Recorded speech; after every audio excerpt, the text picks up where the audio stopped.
Bueno, continuando con esta sesión del sexto taller temático organizado del Instituto de Estudios Urbanos del Colegio de Arquitectos Distrito 9, vamos a escuchar en esta tercera charla la presentación del arquitecto Guillermo Sciolazza, quien es decano de la Facultad de Arquitectura, Urbanismo y Diseño de la Universidad Nacional de Mar del Plata, quien nos va a disertar sobre el rol social del arquitecto, transformación e innovación social para la sustentabilidad.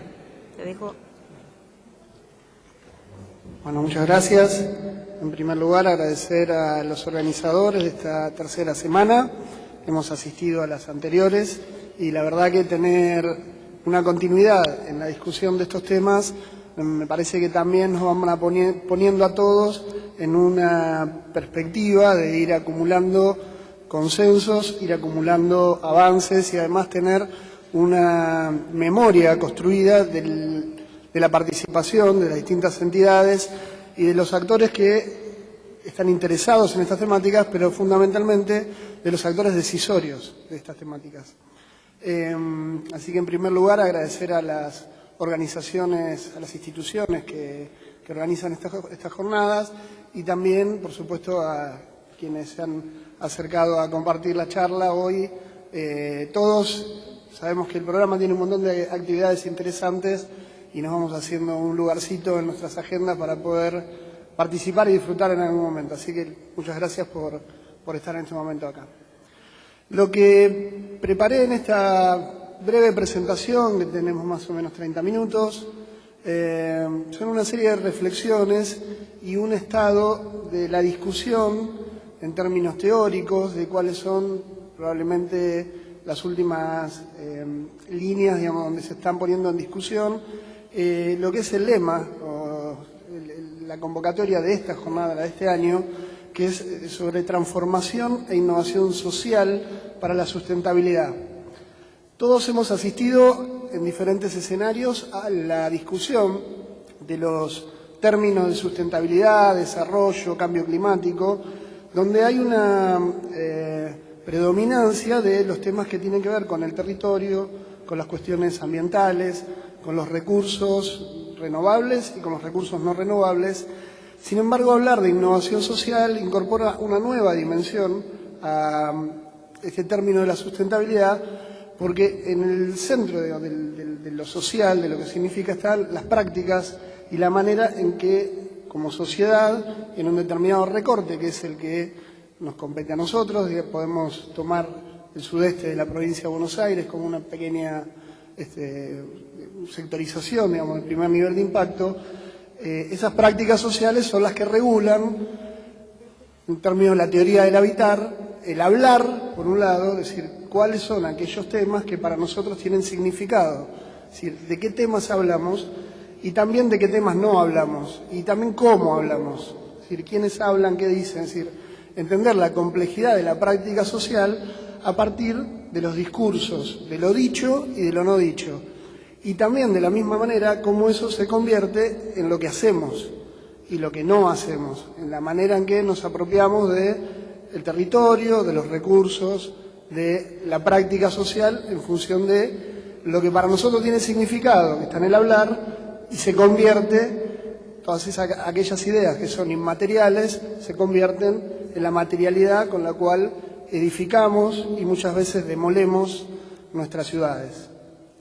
Y eso tiene además otras dos dimensiones que tienen que ver con el ser y con el estar. El ser en términos de tiempo, el ser es cuándo hablamos, cuándo hacemos, y el estar es dónde.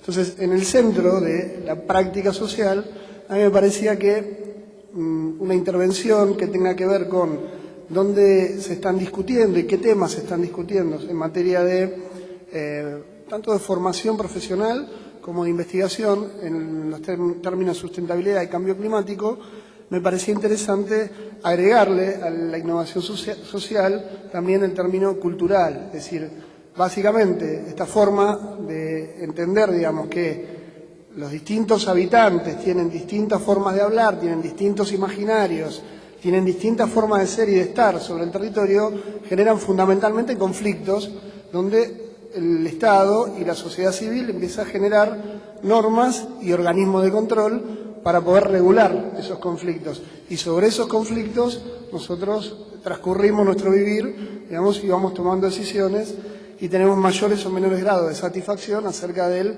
entorno que estamos construyendo. Hay una página que yo la copié por si alguien puede tomar nota, pero si no le digo cómo se puede acceder fácilmente. En cualquier buscador pone ciudades emergentes y sostenibles, van a ir a una página del BID donde hay una serie de videos, y este video que yo no lo voy a pasar ahora, pero dura pocos minutos, se los recomiendo para verlo. Es un video que sintetiza 4 ciudades, la experiencia de 4 ciudades en las que el BID ha intervenido con su programa de ciudades emergentes y sostenibles. Me parecía interesante señalarlo como una referencia porque entre esas 4 ciudades está Mar del Plata. Y cuando yo planteo que la forma de habitar está en el marco de una serie de conflictos y de tensiones entre distintos actores, también los actores decisorios toman partido. Es decir, esta discusión de la transformación y la innovación social tiene un término más, que es la innovación social y cultural para la sustentabilidad. Hay un plano en el que todos los profesionales que intervienen sobre estos temas de la sustentabilidad están generando un cambio en los hábitos y en el sistema de valoraciones que tiene que ver con la cultura.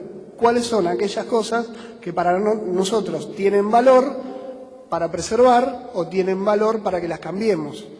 Y eso absolutamente está en un plano que es subjetivo y que además es materia de disputa ideológica. Es decir, porque hay quienes pueden pensar o seguir pensando, como hasta hace algún tiempo, que el desarrollo es una estrategia para explotar al máximo los recursos naturales en función de una determinada calidad de vida, o quienes pueden pensar que el desarrollo es un proceso que genera grado de libertad para que podamos vivir mejor todos juntos.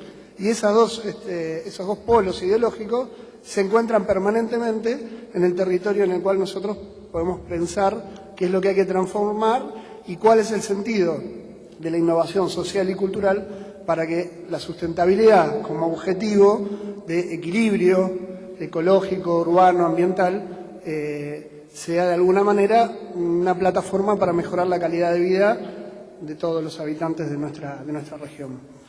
En particular, en la Facultad de Arquitectura nosotros tenemos desde hace muchos años, hace casi 20 años, una maestría en gestión ambiental del desarrollo urbano. Por lo tanto, no solamente formamos arquitectos durante ya más de 50 años, sino que además desde hace 20 formamos magíster en la gestión ambiental del desarrollo urbano. Eso tiene además una plataforma de investigación donde tenemos una serie de especialistas interdisciplinarios, no hay solamente arquitectos, que generan un volumen de producción científica que retroalimenta por un lado la maestría, pero que también pone a nuestra facultad a compartir saberes y conocimientos en las comunidades epistémicas donde estos temas se discuten. Y también tenemos, como parte, digamos, del proceso formativo, una serie de políticas y de proyectos de extensión, que yo voy a ejemplificarlos en unos minutos, donde algunas de las posibles intervenciones en el territorio las hacemos también como parte del proceso formativo de nuestros estudiantes avanzados que van a ser próximos arquitectos. En esta idea también, digamos, de que lo que también está en discusión es cuál es el rol del arquitecto en una proyección donde habrá transformaciones e innovaciones sociales y culturales para la sustentabilidad. Dicho esto, como marco preliminar de la charla, quería empezar a contarles algunas ideas a modo de apertura. En ningún caso esto significa definiciones taxativas, ni significa que no sean discutibles, ni siquiera significa que sustituyan algunas de las ideas preexistentes que tienen que ver con el ejercicio de la arquitectura, la construcción de la ciudad y la idea de la innovación social y cultural. Simplemente lo que voy a enumerar es una serie de conceptos de diferentes autores, que los voy a señalar para que quienes quieran tener mayor información puedan buscarlo, que está poniendo en discusión en las instituciones de educación superior que forman arquitectos y algunas otras profesiones y en algunos otros posgrados que forman profesionales que intervienen sobre los temas ambientales, esta dimensión sociocultural que tiene este plano ideológico que recién decía y que tiene esta apertura también de nuevos perfiles y de nuevas competencias que se agregan a las competencias preexistentes. Por lo tanto, lo que estamos proyectando es que los profesionales en el futuro van a tener que tener mayores habilidades para intervenir en el medio social y cultural para poder construir las ciudades de una mirada colectiva. Este es un proyecto de Norman Foster, es una idea para Londres en la que él plantea construir una serie de autopistas para bicicletas, ¿no? Esto representa en alguna medida el paradigma clásico del arquitecto estrella, del arquitecto que es capaz de proponer una idea que a nadie más se le ocurrió porque sabe, ¿no? Y por supuesto tiene además una serie de mecanismos de legitimación que están dentro de los discursos hegemónicos de la disciplina, ¿sí? Y por lo tanto es muy fácil caer en la tentación de creer que esto es la innovación social y cultural. Debe ser muy difícil convencer a los londinenses que dejen los Porsche y se suban a la bicicleta, ¿no? Pero queda linda, es una linda perspectiva, uno puede imaginar que eso va a ser el futuro y puede creer o no creer. Lo que hay son otras teorías. En este caso voy a sintetizar el trabajo de tres arquitectos. Igor Rosenman es chileno y trabaja en la Universidad de Chile. Jorge Lobos Contreras es chileno pero trabaja básicamente en Inglaterra y en Italia. Y Enrique Ortiz Flores, que es mexicano. Hay cuatro ideas que yo quería rescatar del trabajo de los últimos años de estos tres autores, que ponen en discusión de qué manera los profesionales tienen que transformar su práctica para incluirse en la práctica social y cultural y en la innovación que supone pensar las ciudades y el equilibrio urbano-ambiental que deberíamos perseguir con la sustentabilidad desde una mirada mucho más amplia de lo que se ha hecho tradicionalmente. El primer eje es en un sistema inclusivo del sujeto y el arquitecto como sujeto cultural. Esto tiene una serie de significados que ahora vamos a desarrollar. La creación como acto colectivo, o sea, descree la inspiración divina como eje, digamos, de las soluciones que la sociedad está requiriendo. Un reacercamiento profesional a la sociología y un cambio en la metodología de la enseñanza. Que esto, sobre todo, es difícil en las instituciones universitarias que tienen un ritmo para cambiar su metodología de la enseñanza que a veces lleva varias generaciones. El sistema inclusivo del sujeto y el arquitecto como sujeto cultural significa modificar la forma de enfrentar el proyecto.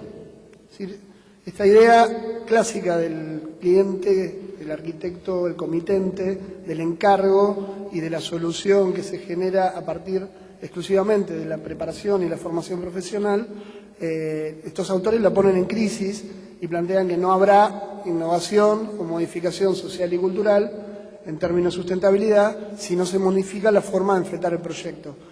Por supuesto que esto también tiene ya a esta altura una gran cantidad de ejemplos de profesionales que están ejerciendo, digamos, esta práctica de modificar la forma de enfrentar el proyecto. Y se plantean desde cuestiones tecnológicas que tienen que ver con el uso de materiales que, en términos culturales y discursivos, hoy se presentan como alternativos, pero en realidad lo que tienen es que se vuelve a la fuente, se vuelve a pensar en el medio ambiente, en el origen de los materiales, en la calidad, digamos, ambiental de los espacios domésticos, comerciales, industriales, del espacio público. Por lo tanto, hay una gran cantidad de movimientos y de corrientes profesionales que están volviendo a una serie de prácticas proyectuales, digamos, que parecen alternativas cuando en realidad están volviendo, digamos, como un paso atrás en la historia, volviendo a las fuentes, ¿no?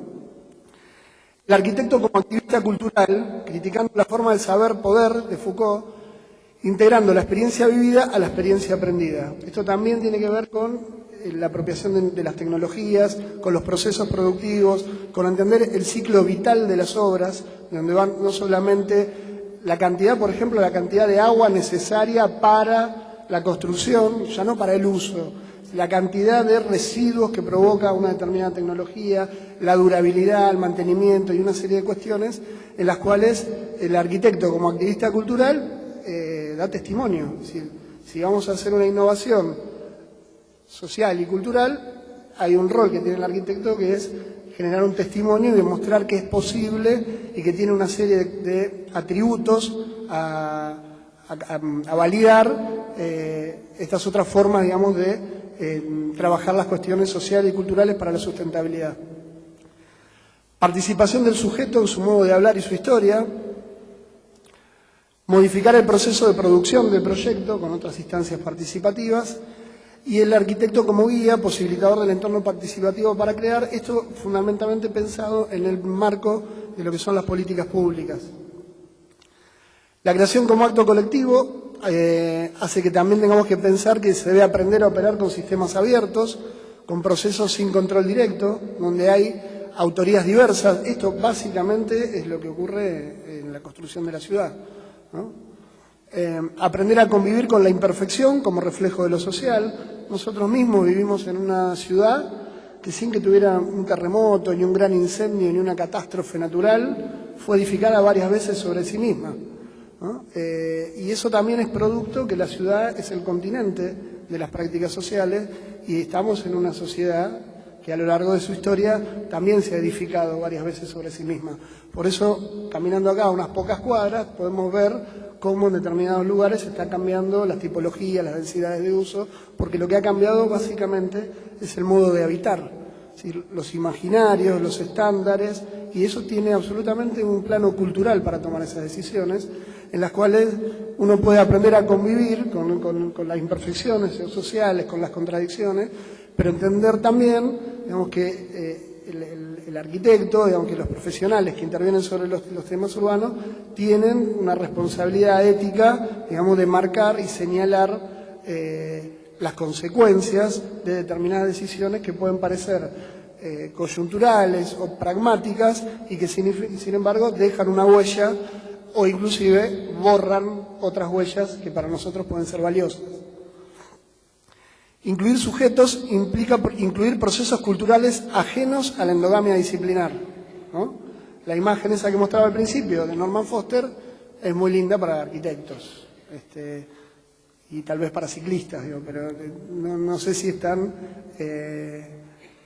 tan fácil de explicar, digamos, que en ciudades, por ejemplo, como la nuestra, donde los problemas estructurales están en la falta de planificación y la baja calidad urbanoambiental con la que crece el periurbano y toda la cuestión, digamos, social vinculada a los niveles de ingreso, a los niveles educativos, al acceso a la salud, a los niveles de ciudadanía cultural en términos de consumo cultural, es decir, a qué nivel de acceso tienen a bienes y servicios culturales los sectores de nuestra ciudad que están más alejados de las centralidades. Y eso también es parte de la discusión en términos de innovación social y cultural, porque hay una sustentabilidad que tiene que ver con cuáles son esos estándares o cuáles son esos niveles a los que se aspira a llegar. Y cuando tenemos sectores sociales cuyas aspiraciones están muy por debajo de las aspiraciones de los otros sectores, tenemos enormes niveles de diferencia que son producto de, también en la misma escala, conflictos que se expresan en lo social, en lo político y también en las prácticas en las cuales nos apropiamos del territorio y lo habitamos.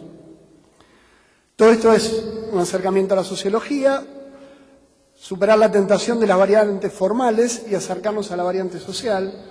Hay una práctica muy común de mostrar los proyectos sin gente y, bueno, justamente una innovación sería pensar a partir del uso y de la apropiación del uso de los espacios públicos, de los espacios de calidad, del funcionamiento y del equilibrio de las distintas funciones que toda ciudad tiene que resolver a partir del derecho a vivir la ciudad de todos los habitantes.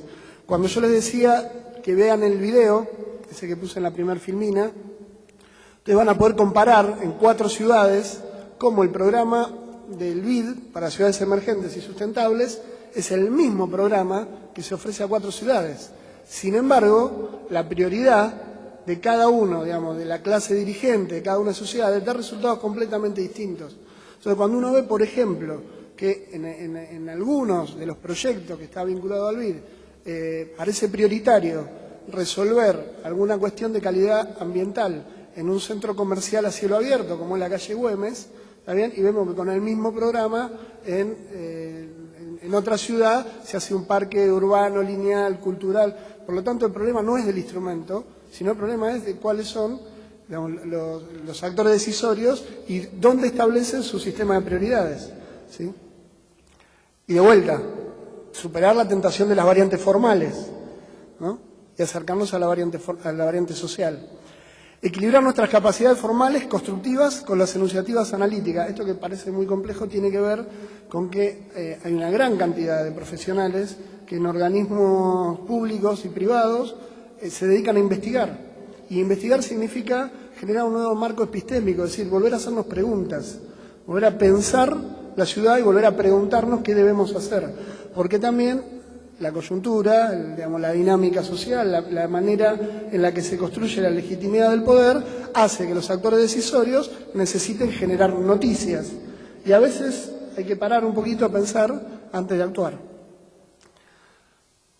Bueno, esto es lo mismo, llevar la arquitectura del plano de las formas al de las significaciones y entender la arquitectura y el urbanismo como continentes de la cultura.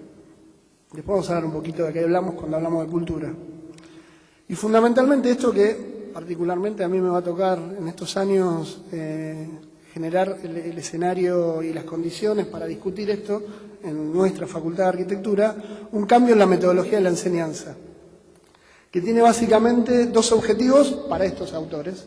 Hay algunos más que plantean otros, pero traté de hacer una síntesis, que es superar el perfil profesionalista, temático y objetual por un perfil más integrador del profesional, y explorar variantes del arquitecto artista, que está muy bien porque tiene un plano creativo y estético que no debemos abandonar, hacia un director interdisciplinario interesado en intervenir y operar sobre problemáticas sociales vinculadas al territorio, la ciudad y la arquitectura, pero también la salud, el medio ambiente, el trabajo, la educación, la construcción social del hábitat y el derecho a la ciudad.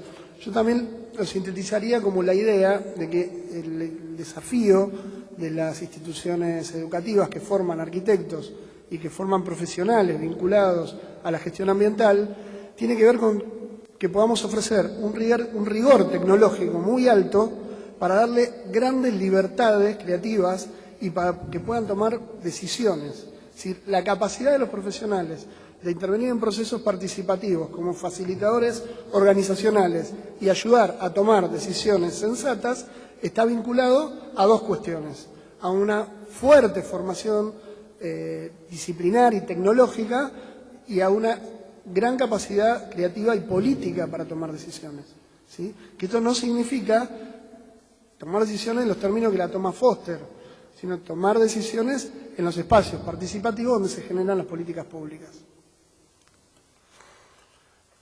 Para ejemplificar algunas cuestiones, estos son algunos de los proyectos de extensión, algunos no, estos son todos los proyectos de extensión que la facultad venía desarrollando en los últimos años. Como verán, están ubicados en algunas instituciones de la ciudad y en algunos barrios con distintos niveles de problemáticas. Los agrupamos en dos programas. Hay un programa que se llama Hábitat y Ciudadanía, que tiene 11 proyectos. Algunos de estos proyectos tienen materias electivas, quiere decir que algunos de los estudiantes avanzados de la facultad pueden elegir tomar algunos de estos proyectos y tener un trabajo de campo vinculado a algunas de estas problemáticas que ustedes verán en los títulos: niñez y hábitat, intervenciones en el medio inmediato y barrial, laboratorio de construcción, autogestión para herramientas de la regularización de la tenencia de la tierra, etc. Y diseño universal y desarrollo humano, donde también tenemos otros 9 proyectos que han sido evaluados, que tienen subsidio, que tienen un sistema de evaluación previo, un monitoreo y un sistema de evaluación final, en el cual se vincula la investigación con la docencia y con la transferencia directa al medio. Hace poquitos días nada más, hace más o menos un mes, uno de estos proyectos, que yo ahora les voy a contar en mayor detalle, obtuvo un premio Arquisur a la extensión. El Arquisur es una asociación de todas las facultades de arquitectura de Sudamérica y en las cuales participan de este premio de proyecto de todas las facultades, y bueno, en este caso fue distinguido uno de los proyectos de nuestra facultad. Cuando hablamos de la sustentabilidad social, les cuento el caso. En la ciudad de Mar del Plata se han construido en los últimos años varios conjuntos de vivienda social. Por ley, el 10% de las viviendas que entrega el Estado deben ser destinadas a personas que tienen diferentes grados de discapacidad. Como ya se habían acumulado 400 entregas de viviendas sin ninguna entrega particular a personas que tenían discapacidad, el Estado decidió que las próximas 40 se las iban a entregar todos juntos a las personas que tenían discapacidad. ¿Qué ocurrió? Se generó un gueto donde hay personas que tienen discapacidad motriz, discapacidad sensorial y discapacidad mental. Todas juntas en un barrio que no tiene ninguna sustentabilidad ambiental porque se inunda, porque la cota de parcela está 1,20 m arriba de la cota de calle y porque entre estas tres discapacidades tenían serias dificultades para salir de su casa.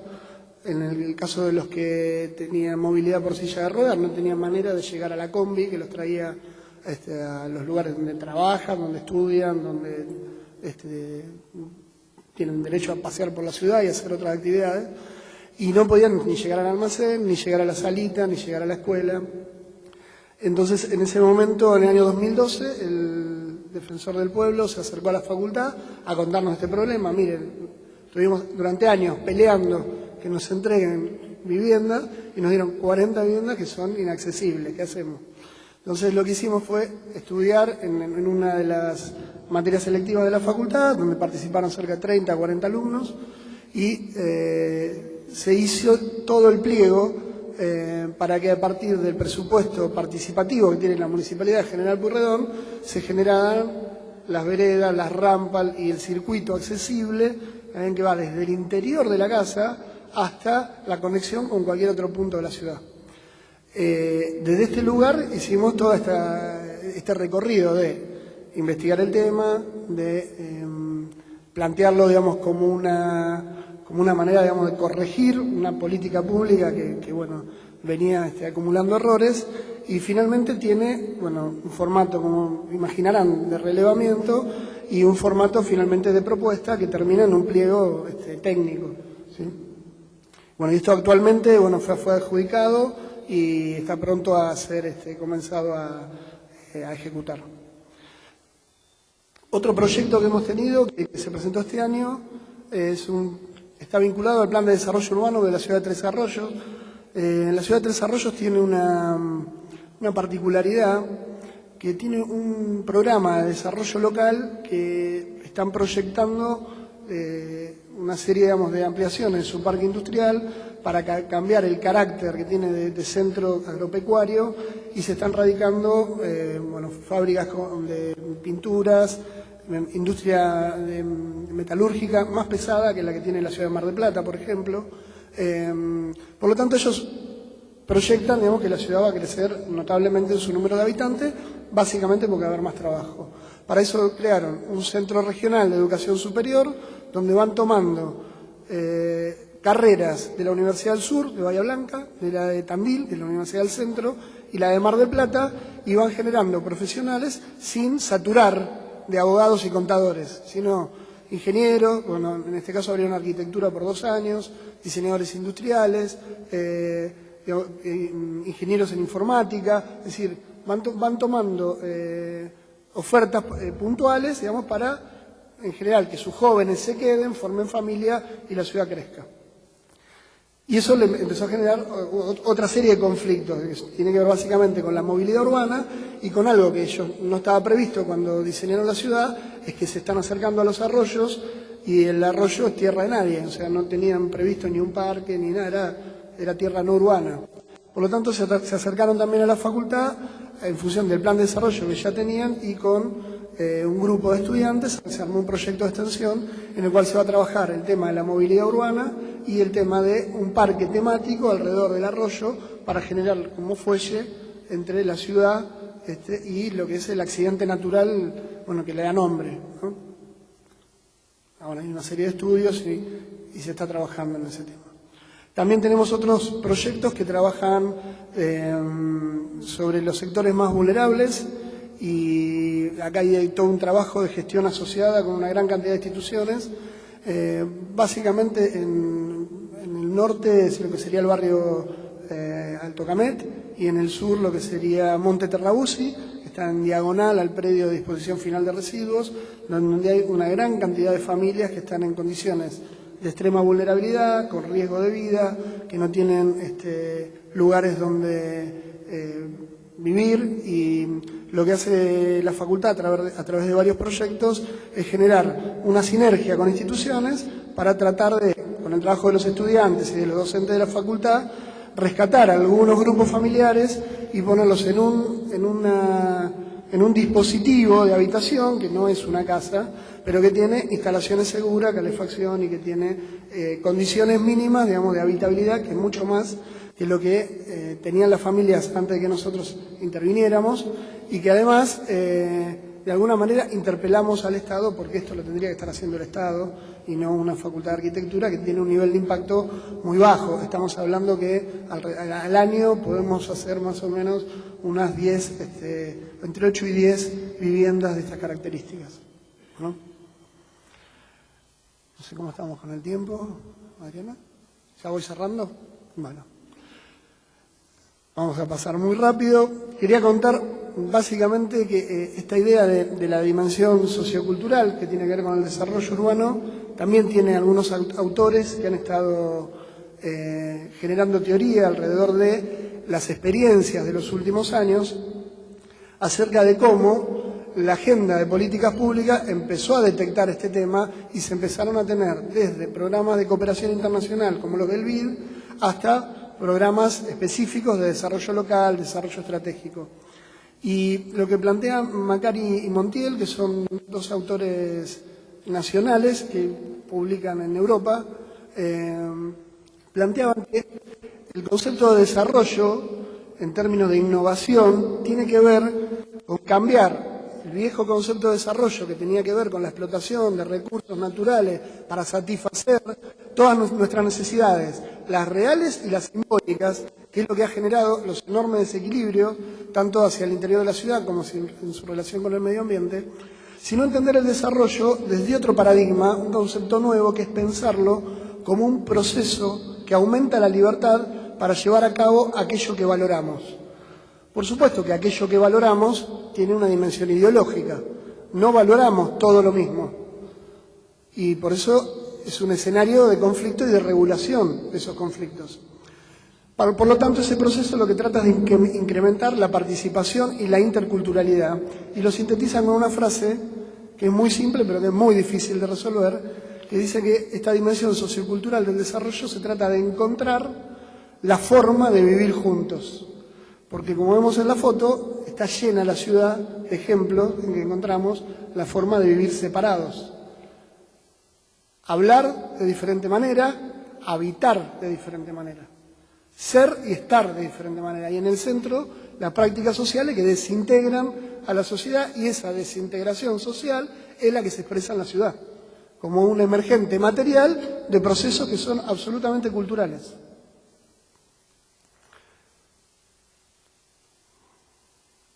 Bueno, vamos a cerrar por acá. Decíamos que esto hace que el arquitecto y que los profesionales que trabajan sobre la dimensión sociocultural del desarrollo se van a integrar a ámbitos de los contenidos, es decir, que hay mucho material para investigar, hay muchas cosas que no sabemos, en esto que recién se decía de la percepción y de lo real, en la intervención anterior. Hay mucho por revelar, por supuesto hay mucho por criticar y mucho de divulgación. Ámbito de los temas a trabajar que tiene que ver con la cooperación internacional y los equipos de política de Estado, los equipos gubernamentales, los equipos asesores de la sociedad civil. Hay una gran cantidad de organismos de la sociedad civil que tienen institutos, por dar un ejemplo nada más, el Colegio de Arquitectos y su Instituto de Estudios Urbanos. Hay equipos de financiamiento y evaluación. Y finalmente equipos de diseño y gestión del proyecto, porque el núcleo digamos, de la innovación está en los modelos en que este tipo de proyectos se gestionan, ¿sí? Y finalmente, detectar en términos sociales y culturales los espacios de vacancia. No solamente hay un problema y hay un déficit de sustentabilidad en términos urbanos y ambientales. Hay falta de sustentabilidad en términos de derechos civiles, digamos, que también tiene el mismo rango o debiera tenerlo. Es decir, la desigualdad no solamente se produce como un efecto de la capacidad de apropiarse o no de recursos naturales o del espacio, sino también de las prácticas, ¿no? Y esta foto, que es una foto de nuestro país, nos muestra esta cuestión, ¿no? Es decir, mirar el partido desde ahí significa no ser un espectador, no ser un ciudadano, ¿no? Y además de todos los riesgos que esto genera, ¿no? Pero también significa que hay una práctica social en que evidentemente hay un portero que deja pasar a cambio de algún beneficio, ¿no? Habrá un Coca-Colero en la cornisa, ¿no? Pero también hay un club que no tiene espectadores, ¿no? Y construir esa sustentabilidad social y cultural significa también generar para todos el espacio que nos iguale en términos de derecho, ¿no? Porque en definitiva también el club tiene derecho a que la gente que ve el partido esté donde tiene que estar, ¿no? Bueno, por ahora cortamos ahí, que la hicimos larga. Gracias.